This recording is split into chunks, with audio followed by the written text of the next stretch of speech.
님은 그죠? 오전 예배 마치고 또 준비 연습하시고 식사하시고 또 연습하시고 하여튼 감사합니다. 우리 오후 예배 시간도 점점 사람들이 많아지는 것 같네요. 저 위에도 앉아 계시고 감사합니다. 우리 시작하기 전에 우리 주보에 나오는 찬양인데 혹시 처음 들어보실 수도 있는데 제가 11월달 작년 11월달 네, 우리 아름다운 교회와 연을 맺기 시작하면서부터 하나님께서 저의 영혼에게 주신 제 마음에 주신 눈물의 찬양인데 여호와의 6월절이라는 찬양이 있습니다. 우리 이 찬양을 같이 한번 드리면서 우리 교회에도 하나님의 은혜 성령이 덮기를 덮어주시기를 간절히 소망하는 그 마음으로 우리 찬양을 같이 한번 모르시면 배우시고 아시면 같이 따라하시고 그렇게 해서 한번 찬양하겠습니다. 지극히 높은 주님의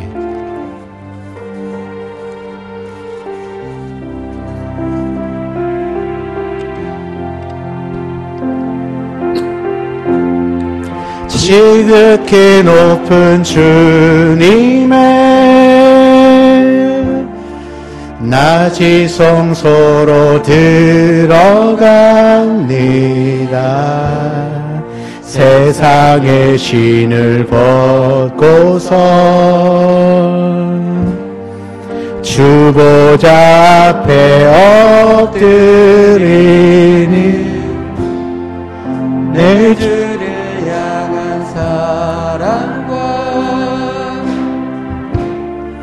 그 신뢰가 사그러져 갈 때 하늘로부터 이곳에 장막이 덮이네.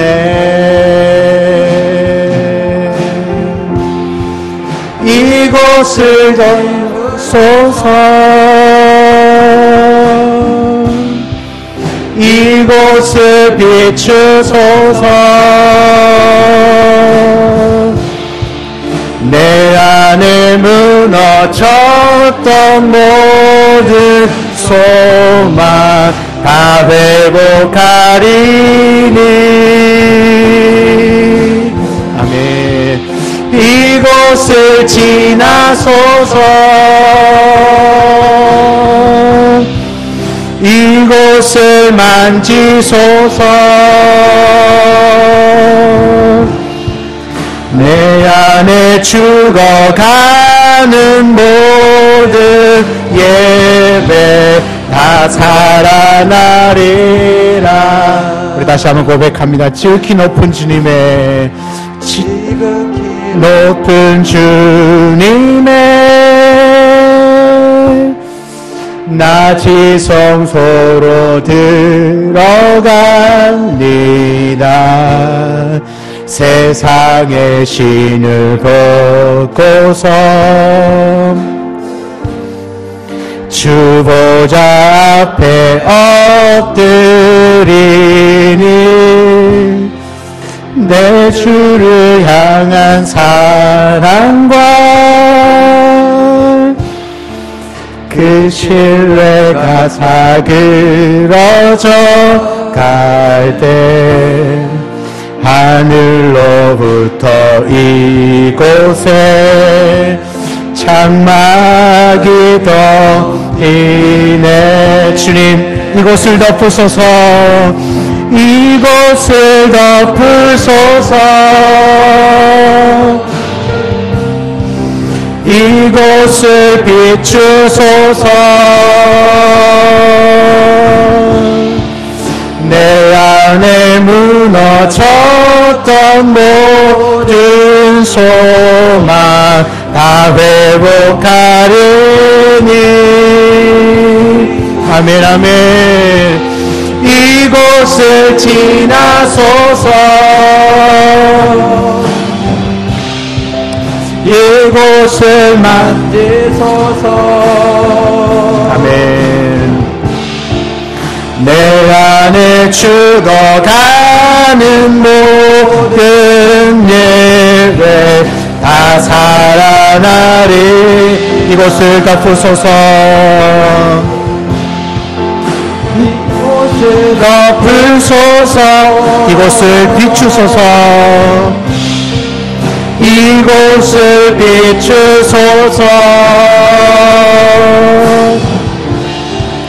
내 안에 무너졌던 모든 소망 다 회복하리니. 아멘.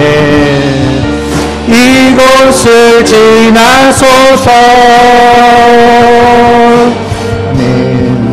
이곳을 만지소서.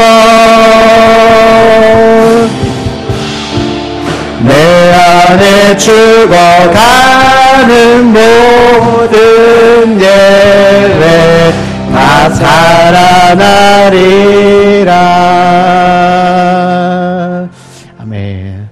우리 찬양함 그대로 될 줄 믿습니다. 하나님의 성령이 그 은혜가 우리 교회를 덮고 우리 교회를 비추고 모든 무너지고 깨어졌던 것들이 다 회복되어지는 올 한 해가 되기를 주의 이름으로 축복합니다. 오늘부터 시작해서 이제 이 오후 예배 시간에는 신앙의 기초적인 부분들을 하나하나 좀 세워 가려고 합니다. 여러분 뭐 기초를 다 알고 계시겠지만 기초는 뭐 제일 중요한 건 아니겠습니까? 반복을 해도 중요한 겁니다. 여러분 군대 가면 군사 훈련을 할 때 똑같은 것들을 계속 반복합니다. 왜 그렇게 반복을 하나? 지겨울 정도로 반복을 하거든요. 그렇게 많이 반복하면 어떤 현상이 일어나냐면 자다가도요 툭 치면 뻘떡뻘떡 일어납니다. 관등성명을 들면서 이병 김성도 하면서 일어납니다.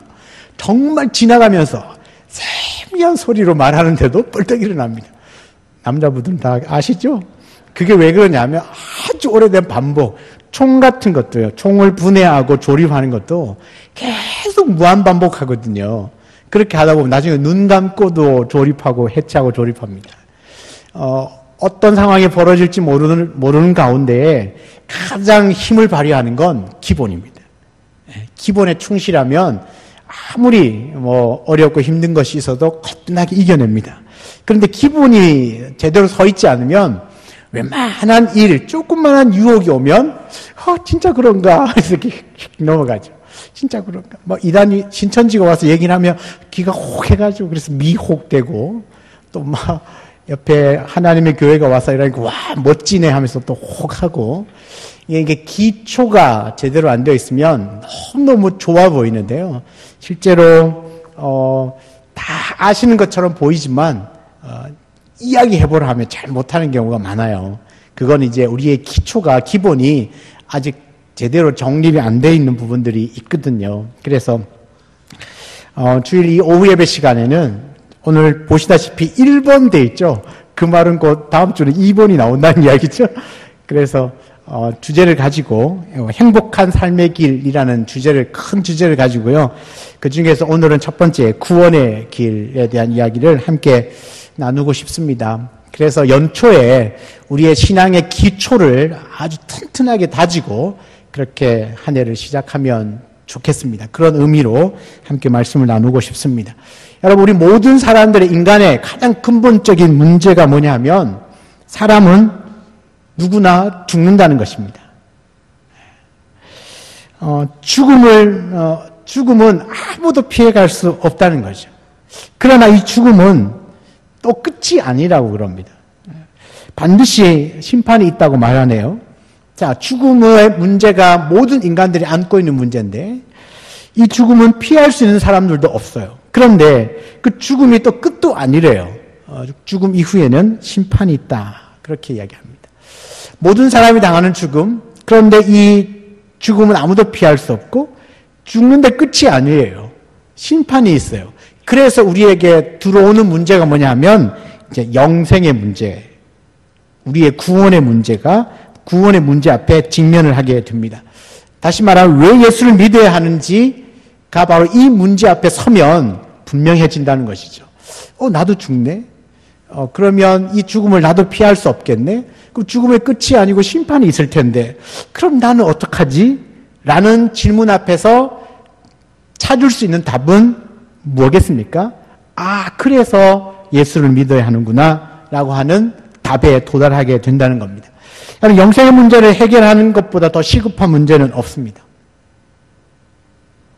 동의하십니까?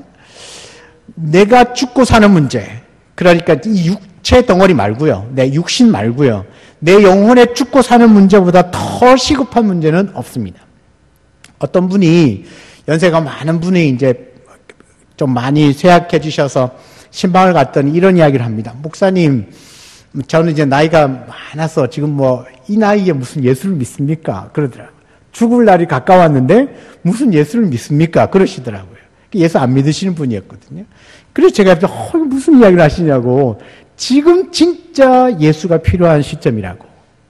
진짜 지금 예수를 믿으셔야 할 시점이라고. 그러면서 복음을 전하고 영접 기도까지 하고 진짜 그 병상에서 세례 받으시고 소천하셨거든요. 정말 짧은 시간에 거의 한 2, 3일 안에 이루어진 일입니다. 그러니까 우리에게 지금 가장 시급한 문제는 영생의 문제, 구원을 받았느냐 받지 못했느냐, 바로 그 구원의 문제라고 하는 겁니다. 우리 모든 인간의 인생의 대주제가 바로 이 구원의 문제입니다. 그럼 나는 과연 구원을 받았을까? 여러분 어떻게 생각하십니까? 여러분 구원 받으셨습니까? 대답을 못 하십니까? 네, 다 구원을 받으셨죠. 그럼 어떻게 구원을 얻을 수 있습니까? 여러분 구원이란 무엇입니까? 우리가 이 질문 앞에서 바른 성경적인 해답을 한번 찾아가 보도록 하겠습니다. 그렇다면 이 구원의 문제를 이야기하기 전에 인간의, 나의, 사람의 본래 상태를 알아야 되겠죠. 나는 본래 어떤 상태에 있었는가? 로마서 3장 23절. 방송식 지금부터 PPT 띄우면 돼요. 네. 그렇죠. 인간은 원래 어떤 상태에 있었는가 하면 로마서 3장 23절에 보면 같이 한번 읽어보실까요? 다 보이시나요? 글자가 작네요. 그래도 보이시나요? 네, 같이 한번 읽겠습니다. 모든 사람이 죄를 범하였음에 하나님의 영광에 이르지 못하더니. 자, 원래 인간의 상태가 어떻냐라고 성경을 봤더니 모든 사람이 죄를 범하였다. 그렇게 이야기를 하고요. 로마서 3장 10절에서 12절에 보면 기록된 바 의인은 없나니 하나도 없다. 그리고 깨닫는 자도 없고 하나님을 찾는 자도 없고 다 치우쳐 함께 무익하고 선을 행하는 자도 없고 하나도 없다. 그러니까 이 땅에 있는 모든 사람들은 다 죄인이라는 뜻입니다. 다 죄인이라는 뜻이죠. 죄로 오염되어 있었다는 겁니다. 자, 그러면요, 이제 문제가 생겼습니다. 내가 왜 죄인이지? 라는 생각을 하게 되잖아요. 내가 왜 죄인이지? 그러면 우리가 창세기로 거슬러 올라가서 처음 죄를 짓기 전에 인간의 원래의 상태로 한번 가봐야 됩니다. 하나님이 에덴 천지 만물을 창조하시고 그 다음에 6일째 인간을 창조하셨어요. 인간을 창조하실 때는 하나님을 닮은 모습으로 가장 존귀한 존재로 사람을 만드셨습니다. 그때는요, 죄가 없는 상태였기 때문에 하나님과 영원히 그냥 같이 살 수 있는 그런 상태였습니다. 그러니까 영생하는 상태였다는 이야기죠. 그런데 선악과로 말미암아 죄가 이제 인간 안에 들어오기 시작했습니다. 선악과. 너 여기 동산에 있는 모든 과일은 다 먹어도 좋은데, 열매를 다 먹어도 좋은데 그 동산 중앙에 있는 선악을 알게 하는 나무의 열매만큼은 먹지 마.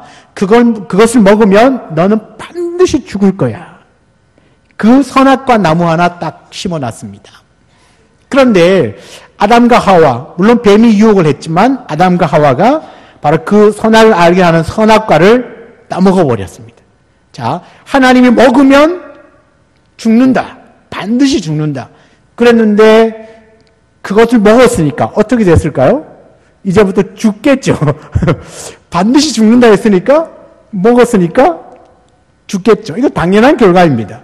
그래서 이 성경은 어떻게 풀어가냐 하면 하나님의 말씀, 너 먹으면 반드시 죽어 했는데 그 먹으면 죽는다고 하는 말씀, 그러니까 안 먹으면 어떻게 된다는 거죠? 영생하는 거예요. 안 먹으면 영생, 먹으면 죽어. 그런데 아담과 하와는 무엇을 선택했습니까? 먹는 것을 선택했습니다. 절대로 하나님이 우리를 죄를 허용하신 게 아니에요. 먹는 건 인간이 선택해서 먹었습니다. 그러면 먹으면 죽는다, 반드시 먹지 말라고 하신 그 말씀에 불순종하게 된 것이죠.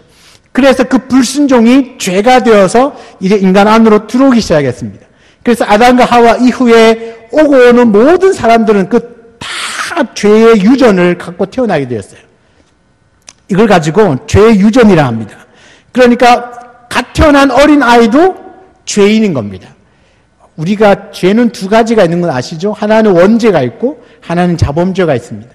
원죄는 그 아담과 하와 때부터 생겨난 죄요. 그래서 모든 인간은 이 원죄를 타고나고요. 그 다음에 이 자범죄는 그 원죄의 결과로 죄를 지으면서 살아가는 거죠. 그러니까 이 죄가 들어오면서부터 모든 인간 안에, 모든 인간은 다 죄인인 겁니다. 하나님 말씀 앞에 순종하지 못함으로 말미암아 죄가 들어오게 되고, 그때부터 죽음이라는 것을 맞이하게 되는 것이죠. 그러니까 이 땅에 태어나는 모든 사람들은 결과적으로 어떻게 됩니까? 어떻게 될까요? 죽는 것이죠. 죄에 대한 결과를 성경은 이렇게 얘기합니다. 로마서 6장 23절에 죄의 삭은 사망이요 하나님의 은사는 그리스도 예수 우리 주 안에 있는 영생이다. 죄의 결과, 삭은 결과라는 뜻인데 결과가 뭡니까? 사망입니다. 죄의 결과는 사망입니다. 자, 모든 인간은 죽는다.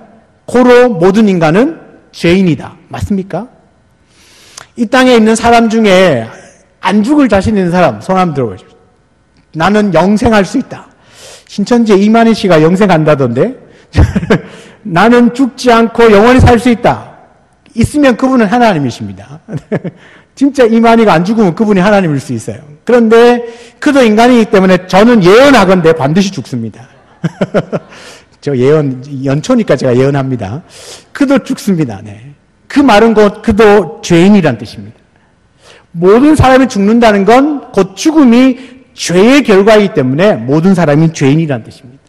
어떤 사람들은 저분은 목사님 저는 지금까지 살면서 법 없이도 살았어요. 옆에 있는 저 양반은 법 없이도 살 사람이라고. 정말 남한테 해코지 안 하고 거짓말 안 하고 해 안 끼치고 진짜 정직하게 잘 사신 분이라고. 그래서 그분은 뭐 이렇게 모든 사람 다 칭찬합니다. 여러분 그분이 죄인입니까? 죄인이 아닙니까? 왜요?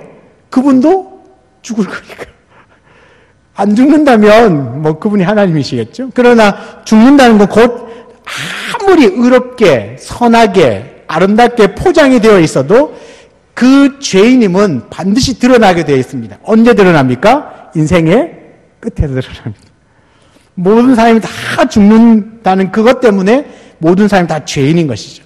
그래서 그 죄의 결과로 사망이 오고요. 사망 이후에는 히브리서 9장 27절에 읽어볼까요? 같이. 한 번 죽는 것은 사람에게 정해진 것이요. 그 후에는 심판이 있으리라.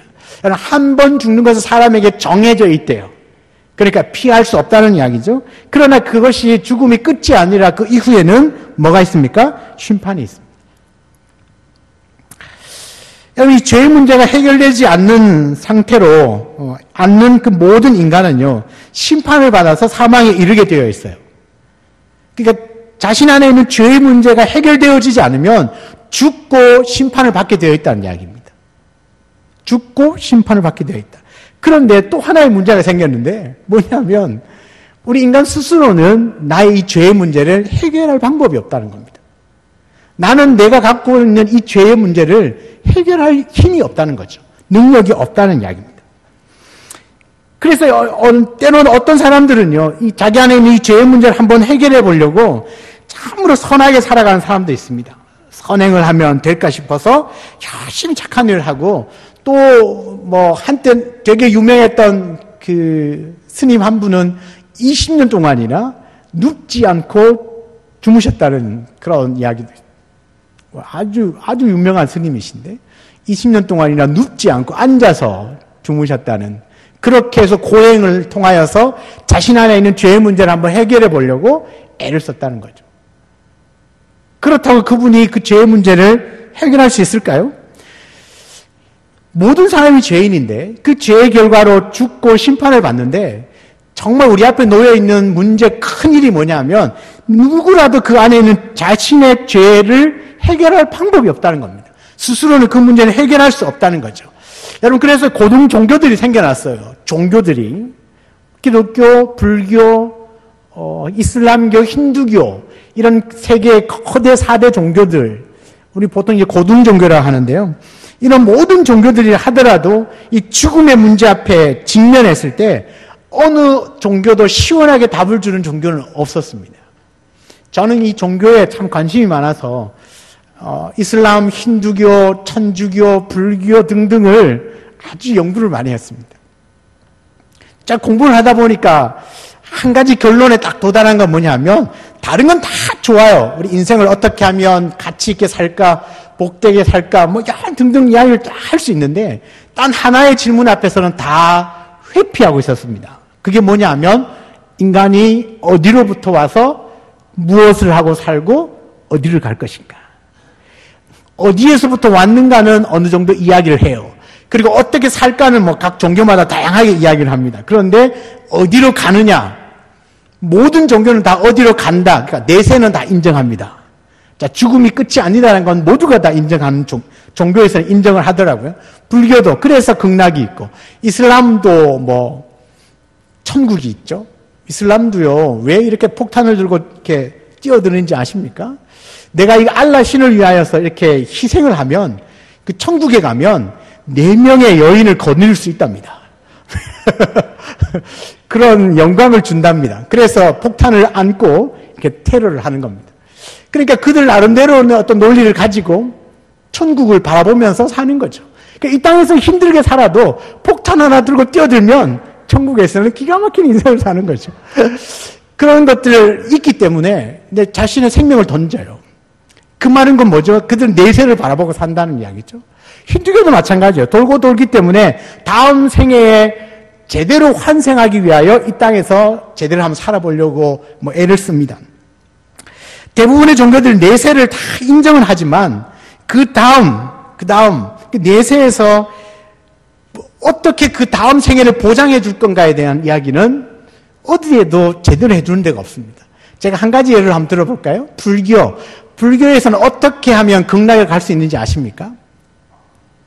모르십니까? 모르죠. 네. 어떻게 할 수 있냐면, 제가 이제 사람이잖아요. 그죠? 사람이 다음 생애에 사람으로 환생을 하려면 내가 사람으로 사는 날 동안에 부처님의 모든 가르침을 잘 지키고 따라야 그 다음 생애에 인간으로 태어날 수 있습니다. 예를 들어서 살생하지 마라. 그럼 여러분, 내가 인간으로 사는 날 동안에 고기를 한 점도 안 먹어야, 예를 들어서 한 가지만 얘기하면 한 점도 안 먹고 지나가다가 개미를 무심코라도 밟아 죽이면 안 됩니다. 그러면 그 다음 생애에 사람으로 태어날 수가 없어요. 지금 한번 생각해 보시죠. 다음 생애에 사람으로 태어날 수 있으신 분? 없죠. 자, 그러면 그 다음 생에 뭘로 태어나느냐? 사람보다 그 다음 밑에 있는 동물로 태어납니다. 사자로 태어났습니다. 그럼 이 사자가 살아있는 동안에 그 사자로서 할 수 있는 그 부처님의 그 사랑을 실천하며 살아야 되는데, 사자가 어떻게 그렇게 삽니까? 토끼도 잡아먹어야 되고 뭐 사슴도 잡아먹어야 되잖아요. 그러면 그 다음 생에는 사자로 못 태어납니다. 그러면 그 다음에 뭘로 태어날까요? 그 다음에 지렁이로 태어납니다. 자, 이렇게 그러니까 이 생애에서 부처님의 말씀대로 잘 순종하지 않으면 그 다음 생에는 똑같은 사람으로 태어나기는 보장이 없다는 거죠. 그런데요, 사람으로 환생하기를 억만 번을 해야 극락에 갈 수 있습니다. 못 알아들었습니까? 사람으로 환생을 억만 번을 해야 그 극락에 갈 수 있다고. 이건 확률적으로 제로라는 뜻입니다. 제로. 억만 번 사람으로 태어나야 극락에 갈 수 있다. 그러니까 이건 곧 내세를 모른다는 이야기입니다. 어떻게 천국에 가고 극락에 가는지를 모른다는 이야기죠. 그 다음 생에는 나도 모르겠다는 뜻입니다. 내세를 인정은 하지만 나도 모르겠다. 그게 모든 고등 종교들이 하는 이야기입니다. 그런데요, 그 죽음의 문제, 사후의 문제를 가장 정확하게 이야기하고 있는 종교가 기독교입니다. 성경 하나의 말씀에서는 정확하게 기록을 하죠. 여러분, 모든 사람은 죄인이고요. 그 죄인은 그 자신의 갖고 있는 죄의 문제를 스스로 해결할 수 없기 때문에 없기 때문에 우리를 위하여서 예수님이 하시는 일이 있어요. 우리는 이것 때문에 그 다음 생애를 확신하는 겁니다. 자, 베드로전서 3장 18절인데 한번 같이 읽어볼까요? 너무 중요한 말씀이에요. 베드로전서 3장 18절입니다. 그리스도께서도 단번에 죄를 위하여 죽으사 의인으로서 불의한 자를 대신하셨으니 이는 우리를 하나님 앞으로 인도하려 하심이라. 육체로는 죽임을 당하시고 영으로는 살리심을 받으셨으니. 아멘. 그리스도께서 단번에 죄를 위하여 죽으사, 그분은 의인이시지만 불의한 자를 대신하셨으니 이는 왜냐하면 우리를 하나님 앞으로 인도하려고, 우리를 하나님 앞으로 인도하기 위하여 예수 그리스도께서 단번에 죄를 위하여 죽으셨다는 이야기입니다. 예수님께서 단번에 이 죄의 문제를 해결해 주셨다는 것이죠. 예수님께서 십자가에 달려 돌아가심으로 말미암아 온 인류의 죄를 대속하셨다는 이야기입니다. 나 스스로는 해결할 수 없는 이 죄의 문제를 예수 그리스도께서 단번에 해결하셨습니다. 그것이 바로 그리스도의 십자가입니다. 여러분, 우리가 그리스도의 십자가를 바라보면서 소망을 가지고 그 은혜 앞에 눈물을 흘리는 건 아프시겠다, 뭐 박힌 목과 막 창자국과 칼자국 힘들겠다, 거기에 우리가 눈물을 흘리는 게 아니라 내 스스로 해결할 수 없는 이 죄의 문제를 그분이 단번에 해결하기 위하여 안 하셔도 될 그분이, 죄가 없으신 그분이 십자가를 지셨고 그 십자가 지심으로 말미암아 내 안에 있는 죄의 문제를 해결해 주셔서 이제는 하나님께 갈 수 있는 길이 열렸다는 겁니다. 여러분, 그것 때문에 십자가를 기억하고 십자가 앞에 감사하는 거예요. 우리가 이제 나중에 고난주간도 오겠지만 그 고난주간이 오면 괜히 우울해져요. 그죠? 고난에 동참해야 된다 하면서 칼로 긋지는 않지만 막 금식하고 막 침울하게 웃지도 않아 그러는데 실제로 고난주간은요 정말 행복한 주간이어야 돼요. 뭐 우리가 막 이렇게 유흥을 즐기라는 얘기가 아니라 진짜 내가 스스로 내 안에 있는 죄의 문제 해결할 수 없었는데 그분이 단번에 그 십자가 지심으로 말미암아 이 죄를 해결해 주셔서 하나님 앞으로 인도해 주신 그 은혜에 감격하면서 기뻐하고 즐거워하고 감사하고 영광 올려드리고 이 감사를 막 서로 성도들끼리 나누고 하는 날이 고난주간이어야 한다는 거죠. 그래서 예수 그리스도의 십자가는 바로 우리의 모든 죄를 사하여 주시는 하나님의 방법이었습니다. 그런데 이게 얼마나 큰 은혜요 감사했냐면 구약의 제사와 한번 비교해 보면 돼요. 여러분, 구약의 제사를 드리려면 어떻게 했습니까? 양이나 소를 가지고 이렇게 성막 앞에 나왔죠. 그리고 그 머리 앞에 손을 얹고 죄를 이 제물에 전가시키고 얘를 죽여가지고 번제단에 불태우고 그 피를 받아가지고 속죄소에 뿌리고 그러면서 죄를 용서받았습니다. 그러니까 여러분이 이 주일날 교회를 이렇게 오실 때 그냥 오시면 안 됩니다. 어떻게 오셔야 됩니까? 양 한 마리 잡아 오셔야 됩니다. 양이 없으면 집에 있는 고운 가루라도 갖고 오셔야 됩니다. 갖고 오셔서 하나님께 드려야죠. 소재라도 드려야 되고 양 없으면 비둘기라도 잡아가지고 오셔야 됩니다.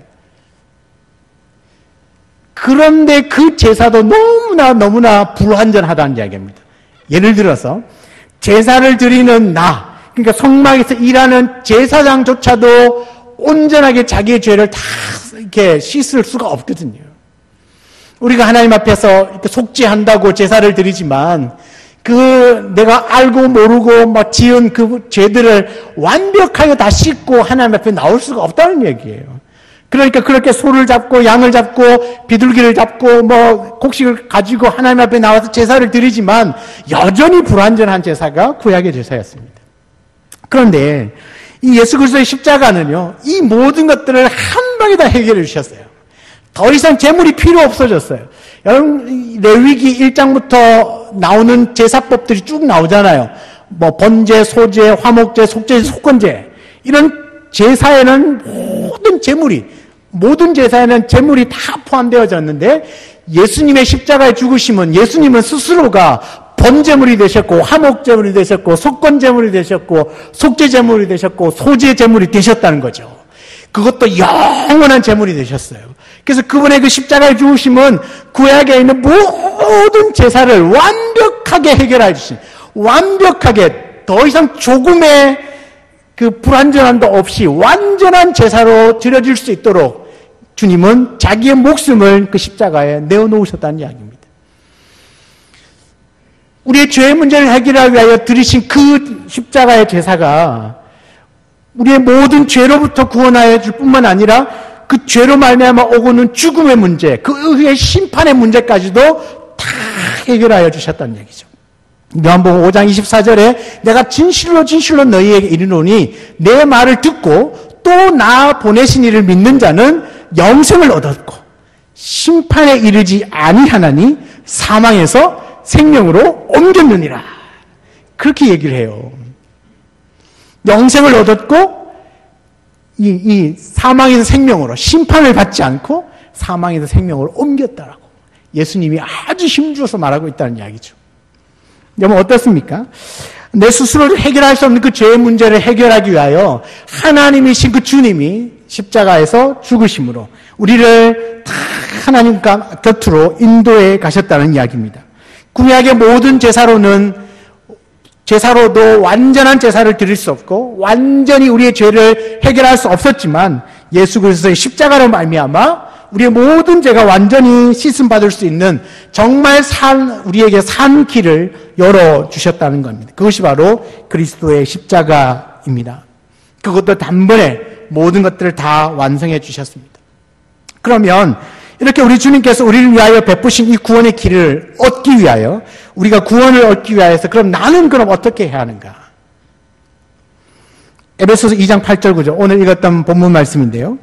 이 정도 암송하고 계시죠? 같이 한번 읽어보겠습니다. 너희는 그 은혜에 의하여 믿음으로 말미암아 구원을 받았으니 이것이 너희에게서 난 것이 아니요 하나님의 선물이다.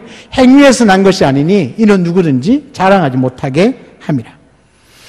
여기에 중요한 단어가 있어요. 너희는 은혜에 의하여 믿음으로 말미암아 구원을 받았으니. 여러분 구원을 어떻게 받습니까? 믿음으로 말미암아 구원받습니다. 그래서 예수 그리스도를 믿으면 구원받습니다. 아멘이십니까?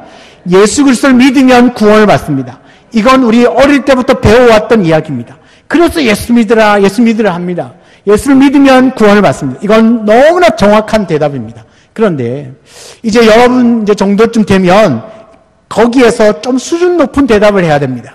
뭐냐면 앞에 그 은혜에 의하여 하나님의 은혜가 먼저라는 사실을 알아야 돼요. 제가 이렇게 말해봐요. 내가 예수를 믿습니까? 그렇죠. 내가 예수를 믿는 거죠. 그럼 그 믿음이 어떻게 생겼습니까? 여러분이 예수 믿으신다면서요. 그럼 그 믿음이 어떻게 생겼냐고요. 그 믿음이 어디로부터 왔어요? 내가 어느 날 갑자기 내가 2019년 1월 6일부터 나 예수 믿을 거야 하면 딱 믿음이 들어오나요? 아니요. 여러분이 언제 예수 믿으신지 아시는 분, 정확한 날짜와 시간을 이야기하실 수 있는 분, 모르시면 여러분 구원파 다 넘어갑니다. 모르는 게 정답이에요. 왜요? 그 구원의 은총은요, 내게 언제인지 모르지만 확실한 건 나 지금 예수 믿고 있다는 거. 맞습니까? 언제인지 내가 대답할 수는 없지만 확실한 건 내가 예수 믿고 있다는 건데, 그럼 그 믿음이 언제 들어왔고 어떻게 들어왔는지는 모른다는 얘기인데 그 답을 오늘 성경은 말해줘요. 뭐라고 얘기한다고요? 은혜에 의하여. 하나님의 은혜가 임하면 내 안에 믿음이 훅 들어와요. 하나님의 은혜를 주신 그 믿음을 받고 내 안에 들어온 그 믿음을 받고 보니까 예수가 믿어지는 거예요. 신기하지 않나요? 이 성경에 나오는 이 허황된 이 이야기들이 어느 순간인가 믿어지는 거예요. 야, 이거 어떻게 믿어지죠? 뭐 때문에? 하나님의 은혜 때문에 믿어지는 거예요. 그러니까 내가 예수 믿고 구원받는 건 내 믿음 이전에 하나님의 은혜가 있었다는 거죠. 하나님의 은혜로 말미암아 믿음이 들어왔고 그 믿음의 반응으로 예수를 믿겠다고 내가 다짐하고 고백하고 말하는 겁니다. 로마서 10장 9절과 10절 말씀을 보면 내가 만일 내 입으로 예수를 주로 시인하며 또 하나님께서 그를 죽은 자 가운데서 살리신 것을 내 마음에 믿으면 구원을 받으리라. 사람이 마음으로 믿어 의에 이르고 입으로 시인하여 구원에 이르느니라. 여러분, 내 입으로 누구를 예수를 주라고 시인한다. 아무도 성령이 아니고는 예수를 주라고 말할 수 없다고 말하죠. 그러니까 내가 예수를 주라고 말하고 시인하는 것조차도 나의 의지라기보다는 하나님의 은혜로, 하나님의 은혜의 작동에 의해서 내가 예수를 주라고 시인한다는 이야기예요. 여러분, 그 말하기 좋죠. 옆에 분 이야기합시다. 예수님은 주님이십니다. 말해보세요. 알려주세요. 예수님은 주님이십니다. 다 이야기하셨죠. 예수를 주라고 누구라도 시인할 수 있어요. 그런데 너무 쉽게 이야기할 수 있는 것 같은데 예수가 주라고 말하는 것도 누구 때문에 할 수 있다는 거죠? 하나님, 성령님, 하나님이 내게 주신 그 은혜가 주어진 사람은 너무나 쉽고 간단하게 얘기할 수 있다는 겁니다. 우리가 예수는 주님이세요, 예수는 그리스도세요, 예수는 메시아예요, 예수님은 하나님이세요라고 말할 수 있다는 것 그 자체도 이미 은혜를 받았다는 증거입니다. 믿으시기 바랍니다. 제 얘기가 아니라 성경에 그렇게 나옵니다. 너희가 그 은혜에 의하여 믿음으로 말미암아 구원을 얻었다. 입으로 시인한, 만일 내가 예수를 주라고 시인하고 하나님께서 그를 죽은 자가, 예수님을 그 죽은 자 가운데 살리신 부활하신 분이 하나님이라고 내가 믿으면 구원을 받는다는 이야기입니다. 우리가 가지고 있는 원죄와 이 자범죄, 이 죄로 말미암아 우리가 다 죽게 되어지는데요. 이 죽음의 문제를 해결하기 위하여 하나님이신 예수님이 십자가에서 죽으셨어요. 그래서 그 십자가의 죽으심으로 말미암아 우리에게 드디어 내 안에 있는 죄의 문제가 해결되어졌습니다. 그래서 죄로 말미암아 죽지만 우리는 영생하고요. 죄로 말미암아 심판을 받아야 되지만 우리는 심판받지 않는다고 말해요. 심판받지 않아요. 그러면 그 믿음, 그 구원을 우리가 어떻게 나의 구원으로 얻을 수 있느냐 봤더니 내 의지가 아니라 하나님의 은혜로 주셨다라고 하더는 거라. 하나님의 은혜 때문에 내가 믿음이 생겼고 그 믿음으로 구원을 받았다라고 하는 겁니다. 그러면요, 우리가 한번 생각해 볼 때, 이 구원의 방법이 하나님의 은혜인데 또 다른 방법이 있을까? 제가 왜 이런 질문을 드리냐면, 제가 어떤 분을 만났는데요.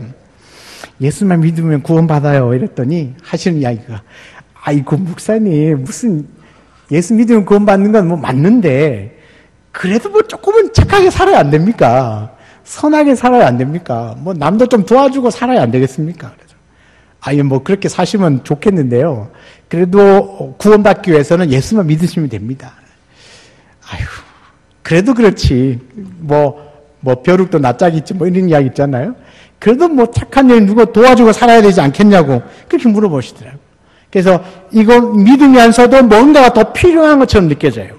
뭔가 더 해야 될 것 같은, 뭔가 더 해야만 완전히 구원을 얻을 것 같은 그런 생각들이 우리 안에 들어와요. 그래서 뭔가 더 하고 싶어 해요.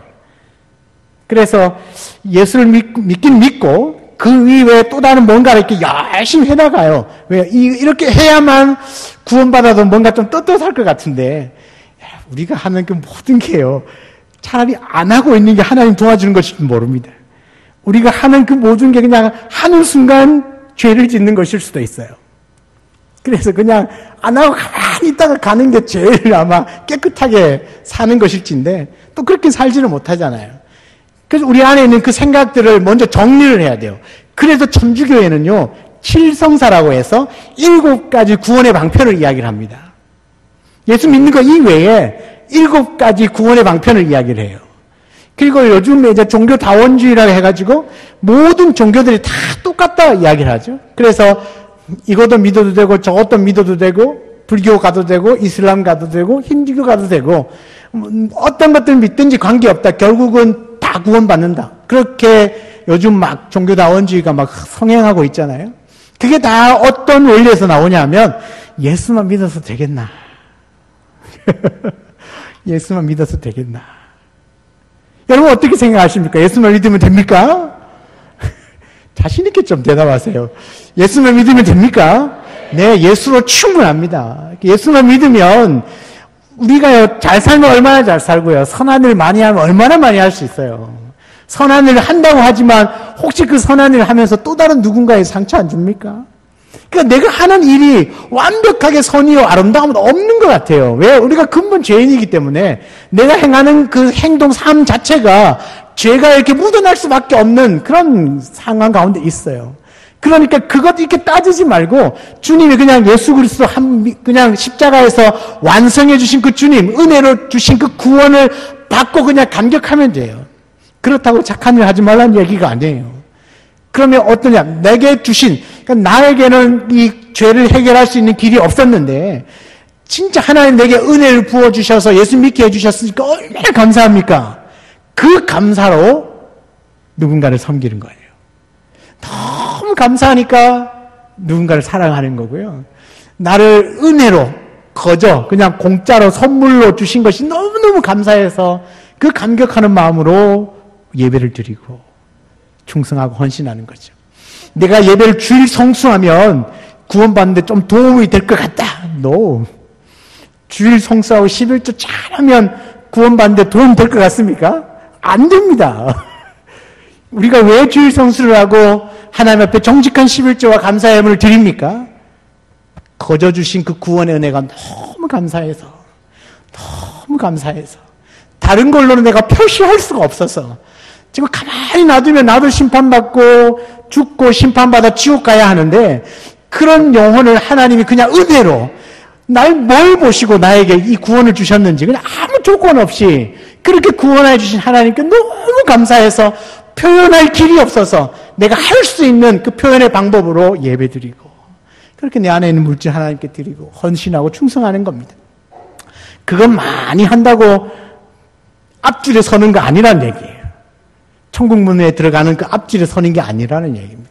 천국문에 들어가는 유일한 조건 하나는 예수 그리스도를 구주로 믿는 것인데 그 믿음조차도 내게 은혜를 주신 것이니까 여러분 지금 내가 아무리 생각해도 예수를 믿는 것 같다 생각하시면 진짜 감사하셔야 됩니다. 그대로 감사해요.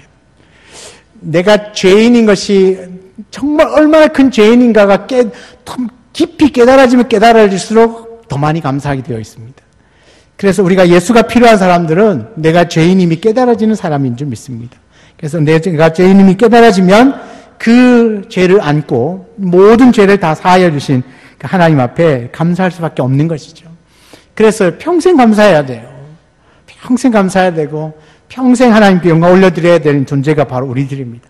다른 거 다 안 들어주셔도 다른 거 다 허락해 주지 않아도 나를 구원해 주신 그 하나님의 은혜만으로도 평생 감사할 수 있는 저와 여러분 되기를 원합니다. 여러분 이 믿음으로 구원을 얻고 나면요 그냥 이 구원뿐만 아니라 우리에게 놀라운 특권들이 주어져요. 이게 또 기가 막히거든요. 요한복음 1장 12절 영접하는 자 곧 그 이름을 믿는 자들에게는 하나님의 자녀가 되는 권세를 주셨으니 자 우리가 구원을 얻은 것도 너무너무 감사한데 예수 그리스도를 믿고 나면 주어지는 특권 그 첫 번째가 하나님의 자녀가 된다는 겁니다.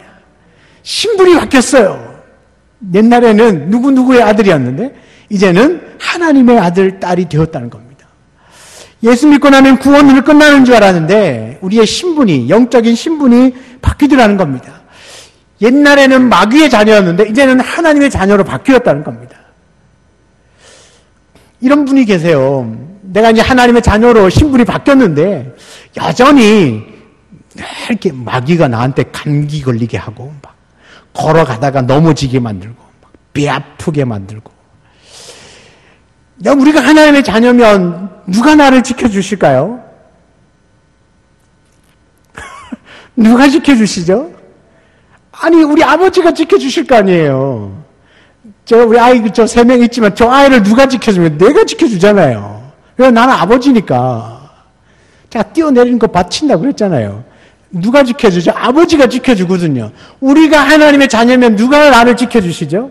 하나님이 지켜주세요. 그 하나님 성령 하나님이 내 안에서 나를 철벽까지 지키신다고요. 요한일서 5장에 보면 뭐라고 얘기하는지 아세요? 악한 자가요 건들지도 못하게 하신대요. 그게 나예요. 우습게 보면 안 돼요. 네. 하나님, 이 악한 자가 사탄이 나를 건들지도 못하도록 보호해 주신다는 거예요. 그러면 누구를 그렇게 보호하실까요? 하나님의 자녀. 그럼 어떻게 하나님의 자녀가 될 수 있죠? 영접하는 자. 예수 그리스도를 믿으면 하나님의 자녀가 되는 권세를, 이건 권세예요. 그죠? 이 천지 만물을 지으시고 섭리하시는 그 창조주 하나님이 나를 자녀 삼으시고 나의 아버지가 되셔서 나를 지키신다는 것만큼 더 큰 게 있어요? 없잖아요. 그러니까 우리는 놀라운 신분의 변화를 경험하고 있습니다. 그냥 예수 믿으면 믿음으로 구원받고 그것으로 끝나는 게 아니라는 얘기예요. 비록 나는 이 땅에 있지만 나는 이미 하나님 나라의 하나님의 자녀, 하나님의 백성으로 변화되어졌다는 사실을 믿으시기 바라요. 우리가 권세 있고 힘이 있고 돈 많은 부모님 밑에 있어도 그 아이들 권세가 얼마나 큽니까? 그죠? 그런데요, 하물며 천지 만물을 창조하신 그 하나님의 자녀가 된다는 건 그거는 이 세상에 돈 많이 갖고 있는 권세와는 비교할 수 없는 권세를 받으신 거예요. 로마서 8장 15절은 너희는 다시 무서워하는 종의 영을 받지 아니하고 양자의 영을 받았으므로 우리가 아빠 아버지라고 부르시느니라. 이제는 이거 천지 만물을 창조하신 건 창조주 하나님을 향하여서 아빠 그렇게 부를 수 있다는 겁니다. 아빠. 누가 그 감히 하나님을 향하여 아빠라 부를 수 있겠습니까? 하나님의 자녀된 저와 여러분들이 그 하나님을 향하여 아빠라 부르잖아요. 그 아빠라 부를 수 있는 특권이 어떻게 주어졌습니까? 예수를 구주로 영접할 때. 근데 그 예수를 구주로 영접하는 것도 또한 하나님의 은혜로 내게 주셨다. 그러니까 내 구원이 시작도 하나님이요 끝도 하나님이신 거예요. 하나님이 나의 구원을 시작하셔서 내 살아가는 인생 가운데 끝까지 나를 지키시고 죽음 이후에도 우리를 저 천국, 영원한 천국으로까지 인도해 가시니까 나의 인생의 처음 시작점부터 마지막 끝점, 아니 영원한 그 다음 세계까지도 하나님의 그 은혜는 무궁무진하고 끊임이 없고 다함이 없는 거죠. 우리는 바로 그 은혜 아래 살아가고 있는 줄 믿습니다. 그래서 우리가 이 은혜를, 이 특권을 얻고 나면요, 우리가 가질 수 있는 여러 가지 일들이 있는데 그것이 뭐냐? 첫 번째, 기도할 수 있다는 겁니다. 기도할 수 있다. 하나님의 아버지를 모신 자녀들만이 가질 수 있는 특권은 기도할 수 있다는 겁니다. 다른 사람은 몰라요, 이 비밀을. 기도하면 그 하늘 아버지가 다 들어주신다는 건 다른 사람 모르더라고요. 여러분들, 제가 사랑하니까 여러분들에 가르쳐 줍니다. 하나님의 자녀가 되면 이 기도할 수 있는 놀라운 특권을 얻어요. 특권을 얻죠. 그래서 기도를 통하여서 우리 안에 있는 모든 것들, 문제 해결뿐만 아니라 하나님과 교통할 수 있는 방법이 기도라고 하는 거예요. 이제 그 천지 만물을 창조하신 하나님과 이렇게 교통할 수 있게 되었어요. 그리고 또 하나는요, 아주 마음의 평안이 찾아와요. 예수 믿으면 괜히 기쁘잖아요. 사돈이 뭐 이렇게 내 안에 땅도 산 적도 없는데 이렇게 기쁘잖아요. 그래서 늘 우리 얼굴은 미소가 지을 수밖에 없죠. 저렇게 나사 좀 빠진 것처럼. 우리 성도들은 나사 좀 빠져야 돼요. 그래서 사람들이 그 이유를 묻잖아요. 뭐 그리 좋냐고. 내가 이렇게 기뻐하는 비밀을 내가 알려주겠다고. 그랬는데 뭐 아파트 샀나, 땅 샀나, 차 샀나 뭐 그렇게 막 물어볼 때 예수 믿잖아. 나의 이 웃음과 평안의 비결을 알려주는 거죠. 여러분, 믿음으로 구원을 얻고 나면 마음에 말로 다 할 수 없는, 설명할 수 없는 평안이 찾아오게 되는 것입니다. 우리 주님도 부활하신 이후에 제자들을 찾아가서 가장 먼저 뭘 선포합니까? 너에게 평안이 있을지어다. 우리에게 그 평안이 임하기를 원합니다. 그리고 세 번째는요, 아주 당당해질 수 있어요.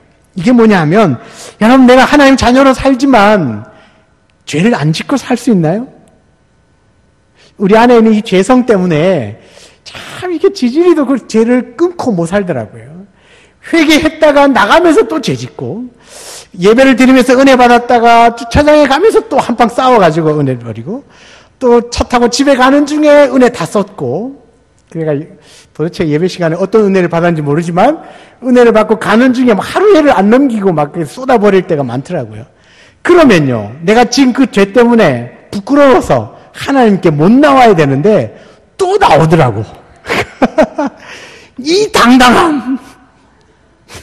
죄를 지었음에도 불구하고 아무렇지도 않게 또다시 나올 수 있는 이 당당함.